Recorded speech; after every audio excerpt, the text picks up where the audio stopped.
Alright, so we're trying this once again. Hopefully it'll work this time.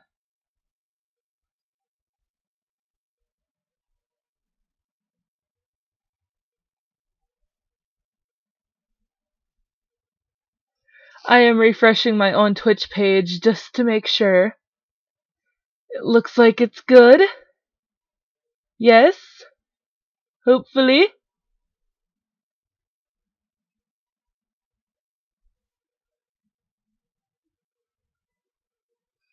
So just to fill in what may have been missed, well, we got slapped by our father for basically being reasonable. And we ran up to our room, and our mother is just all like, "Oh, but dinner's ready." And we're like, "No, Mom, no, I just want to be alone."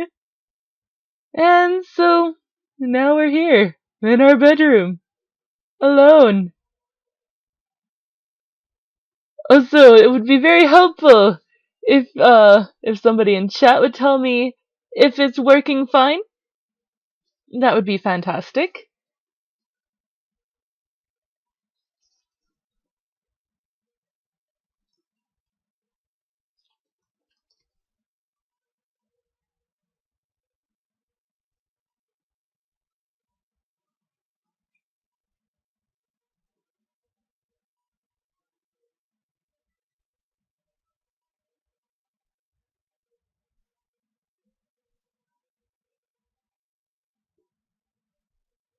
All right, just kind of waiting for Twitch to catch up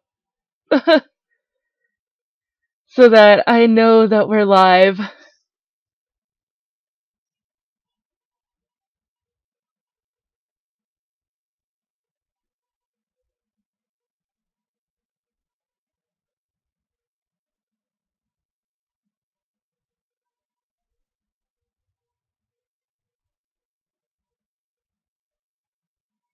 All right, well, looks like that it's all caught up now. So I'll repeat it once again, just in case if anybody missed it. All right, just in case if anybody missed it. What you may have missed was that we were being very reasonable to our father, and he didn't take it too kindly. So he slapped our character butt bag in the face, and we were just like, "Oh, I lost my appetite," and ran upstairs, and Mom came after us, and this is where we're at now. So, here we go. Finally, my mom left me alone. It was strange to think that she was only a few inches away from me, only separated by a single wooden door. I really didn't know what to do. I needed to do something, anything, to get my mind off of what just happened. Anything would be better than thinking any more about the pain still radiating from my cheek. I was going to move into my grandfather's house tomorrow. I should probably pack my stuff so I would be prepared for tomorrow. What? They're moving us in tomorrow, like the day after he dies? That's fucking ridiculous! What the fuck is wrong with them? Yeah, that was a good idea. I should start packing. I opened the closet, rummaging around for a while before I finally found two large bags. Pulling them out onto the floor of my room, I then began to empty my drawers and cabinets so that I could bring all my things with me. I didn't have much to bring, other than just clothes and some toiletries. It was kind of bizarre that I didn't have many personal belongings. It wasn't like my luggage was completely devoid of them, but I certainly didn't have many things in my room that I would miss if I just suddenly left the house. I shook my head to rid myself of those thoughts. If it were going to be my new home, it would have to feel like it. One way or another, I was going to make it a home. Oh, hello. Just as I was packing my things, my cell phone began ringing and vibrating in my pocket. I slid my phone out of my pocket and answered it while slowly easing myself onto the bed. Who could possibly be calling? Hey, Anderson, you there? Oh, hi, Suzu. Is everything alright? We were worried about you, so we decided to call. And Naomi, hi. Huh. Hello?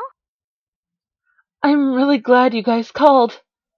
My voice managed to come out, though it was only a whisper. What happened? Are you okay? No. Well, I slowly began to tell them about the funeral that afternoon.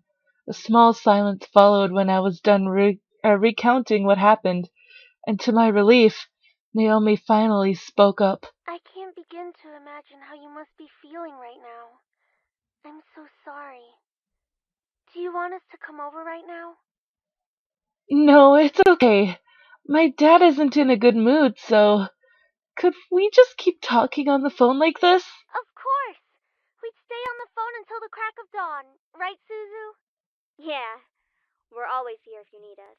After all, we wouldn't be the awesome triple threat trio without you, right? Yeah, Triple threat trio? That sounds like the name of a gang. maybe we are. Yeah, I mean, we're all taking on the world together. We've got to sound somewhat scary, or else no one's going to take us seriously. What's with you and naming things? You've got to step up your game, Naomi. Falling behind to the cool kids like Anderson and me. Tisk tisk. Oh, God. Hey! I'm a cool kid. If anything, I'd say you'd have to step up your game. We chatted cheerfully about all sorts of things. Very soon I had forgotten about the events that day and was engaged in a conversation about Naomi's favorite TV show, some program called Herlock. Oh, God. Is that supposed to be Sherlock? If it is, that's cute. We all agreed that the actor playing the bleh, titular character certainly had a very distinctive look about him.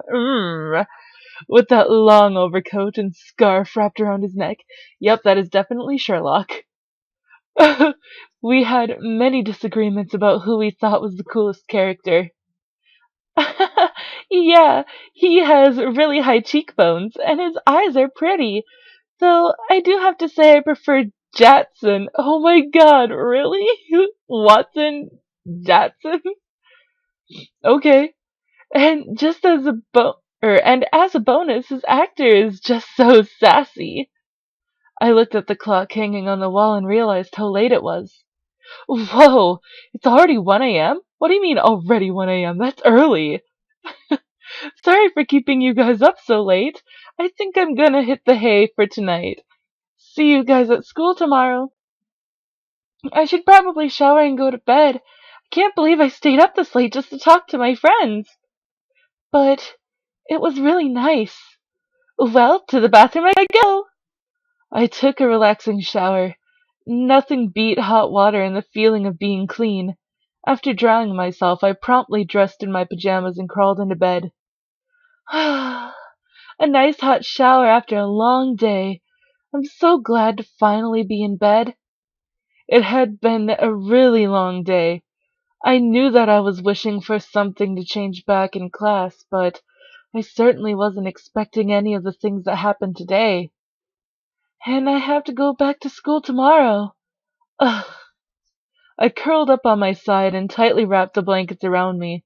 I really wasn't in the mood to be returning to school, but my dad probably would make me go just for the sake of it. It's time to go to sleep. I reached out to the lamp on my nightstand to turn off the lights. However, my mind was so lost in the passing of my grandfather and the thought of inheriting something so big that it haunted my mind the entire night until the next morning. I shook my head to try to clear the sleepiness out of me with to no avail. I really didn't get any sleep last night. It's already time to wake up? Wait, school. As soon as I realized I had to go to school, I slid out of bed and looked at the vanity mirror. That's a relief. Luckily, there was barely a bruise on my cheek. You had to squint to actually see it. I doubted anyone would actually notice it unless they leaned in really close. Breathing out a sigh, I got dressed, took my backpack, and caught the bus to go to school. It wasn't even hours before anyone heard of the news. I was approached in school and given condolences for my loss. However, that wasn't what shocked my friends. Wait, so you have the whole Anderson house to yourself? Lucky as hell, man! Quit being so sensitive, Naomi. Quit being so vulgar, Suzu. Oh no. I don't know who to side with. Oh no! I'll side with Naomi this time. Oh, man, come on! See, she knows about proper public taste. I know how to be a lady. Sheesh. It's more like, I just lost my motherfucking grandfather and all you can think about is the mansion? Really? You are one fucked up friend, Suzu. Guys, I'm going there after school today because my parents want me to get used to living there. Seriously? It hasn't even been a day since you came back to school. I know, but my parents want me to try living there as soon as possible. Still, that's really fast. Are you going to be okay? Of course! But even in the comfort of my best friends, life seemed to keep testing me. Oof. Hey! Don't go around shoving people like that. Whoops. Did I strike a nerve, Capini? Oh god. Oh god, her face. Why? She let out a small laugh as she twisted her hair around her finger. Lisette, one of the last people I wanted to see today. It's not me you should be apologizing to. Oh, Anderson. Hey, how's it going? I'm alright. Haven't you already heard, Lizette? Of what? Her grandfather's passing. Well, I'm sorry about that. I don't really watch a lot of news. It doesn't really sound like you mean it. I do mean it. Earnestly. Why wouldn't I? Typical Capini. Isn't her family involved with the mafia or something? I wouldn't be surprised if she brought out a bat from behind her back right this moment. Wow, just because she's Italian. What bitches!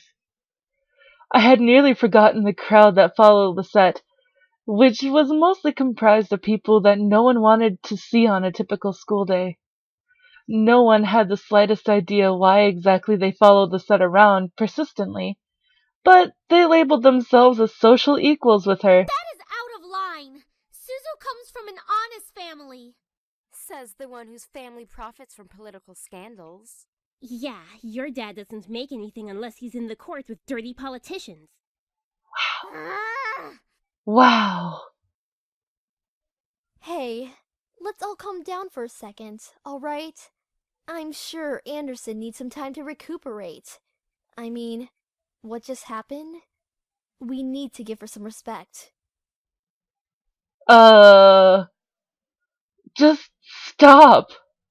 Stop acting like that already, like you feel sorry for me. What are you talking about? I'm sure you're happy seeing me like this.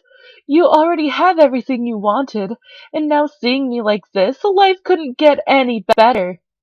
Bitterness seeped into me, and words started flying out of my mouth without filter. But honestly, I didn't care. I was so consumed by anger that I only saw Lisette in front of me. What exactly am I to you? Just another part of your obstacle course? Is that what I am? I'm sick of it, Lisette. I'm sick of all these charades. I'm sick of you. Oh my god, their faces. Oh my god, Lisette's eyes. What? That is what nightmares are made of. Oh dear god. Ah! Gasps rose from the crowd around her, and I was brought back to the school hallway. Even my friends beside me looked at me in surprise. One girl looked like she was going to speak up, but Lisette held her hand up to stop her. There was an emotion in her face that I couldn't quite make out, but I could see a form of pity in her eyes. No, don't you dare pity me. I looked away from her.